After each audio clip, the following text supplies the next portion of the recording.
So far, it was largely the philosophers who studied human consciousness, but a serious effort to understand consciousness and walk the path towards ultimate reality was made at the MIT World Peace University in the form of the world's first conference on consciousness, the ultimate reality.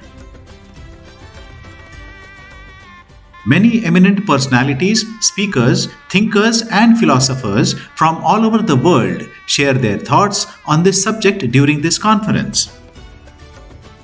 Dr. Jayant Kandhare, the professor and director of MIT School of Consciousness, who also explained the concept behind the conference. Science is blind. And Honorable Dr. Karad practices this often and mentions it to remind us the objective of human being, mind, matter, and philosophy and consciousness. It's great pleasure to be here today. Indeed, in 1996, there was first philosophy conference held in this venue. And since then, the journey of education, transformation, world peace has been actually structured. And after a long time, it's an occasion for all of us to translate the scientific content for the society. We know that the world population is more than 7.8 billion. And more than the fundamental necessities, the world needs more peace and the consciousness as before. It's great honor to introduce today with the great minds, scientists of this country, leaders, including Dr. Vijay Bhatkar, our brain surgeon, neurosurgeon, and spine surgeon, Dr. Deepak Ranade. Welcome our Vice Chancellor. On behalf of Rahul V. Karad sir, I present this conference to the attendees today.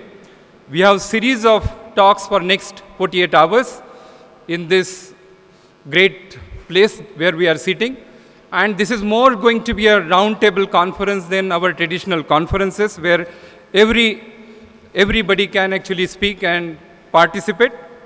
I would like to have a small disclaimer for this conference that all the content is going to be recorded and it will be transferred into transcripts and it will be published as a proceedings with your consents. In the final, tomorrow in the evening, after valedictory function, we will have a Pune declaration for this consciousness conference, and this outcome would be shared with world leaders who understand the consciousness and the ultimate reality. It's my great pleasure to welcome all of you and enjoy this School of Consciousness initiated First World Conference on Consciousness, the Ultimate Reality. Thank you. Senior Professor of MIT School of Consciousness and Organizing Secretary of the conference, Dr. Deepak Ranade, shared his thoughts about the theme of the conference. During my interactions with Dr. Bhatkar and Dr. Karad and my profession as a neurosurgeon, there were many opportunities for me to constantly delve into understanding what exactly comprises consciousness. And my journey has been increasingly very, very long, and I've even had the privilege of visiting the Large Hadron Collider in Geneva, because somewhere I felt that if we can understand what matter is all about, then we can probably find an answer to this Descartes' mind-matter duality. But we've not been able to get answers to the matter, what comprises matter. And in fact, there have been some scientists who have said that there doesn't exist anything like matter. So, as one of the prayers which was mentioned at the start of this program, which is Purnata Purnamidam, you remove completeness from completeness and what remains is still completeness. This is a absolutely incredible philosophy that our Indian knowledge systems gives us.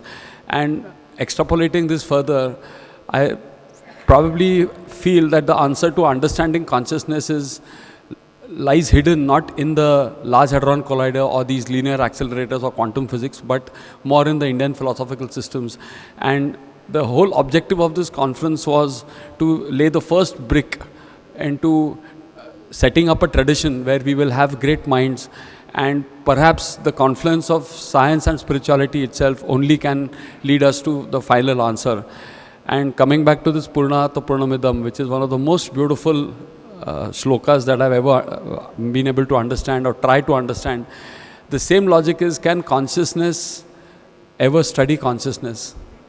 And if I try to use my consciousness to study consciousness, will that ever be possible? And I think the answer to that lies in our Indian knowledge systems, where the self-effacement or bhakti, which is of a total where surrender. And I have realized, and I'm absolutely convinced of this fact, that in the morning, just when we started, we paid our obeisance to Sant Dnyaneshwar, whose philosophy is actually unfortunately relegated to some kind of a religious connotation, but it is the ultimate truth. I am convinced of it, and it is my decided mission in life to remove the philosophy and the knowledge of Sant Dnyaneshwar from the absolutely restrictive binding of religion and bring it on a world platform to make it realize that this is the ultimate truth. As per Sant Dnyaneshwar's understanding, and from what I have been able to make a little bit sense of it, I have realized one very important thing as a brain surgeon also, that my sense organs are incapable of understanding the ultimate truth. The ultimate truth is something that transcends the sense organs. And as quantum physics is also approaching this, that the intelligent observer is of paramount importance to the existence of the observed world. I think that a lot of energy and time has been spent on studying the projection. The whole universe is a projection on the screen of my consciousness, and the ultimate truth is the screen. And when we are trying to dissect and disseminate and try to make sense of this projection, the real truth is actually the screen on which this projection has been projected. So I hope that this conference will shed more light. We've got some great minds. We've got some, in the one session in the afternoon, we've got a great thinker from Italy who's going to be giving a talk via Zoom. He's going to be talking on syntropy. So I am very, very certain that the way forward, as per Swami Vivekananda's dream, which he had said, that India will be the force to reckon with and the guru of the whole world.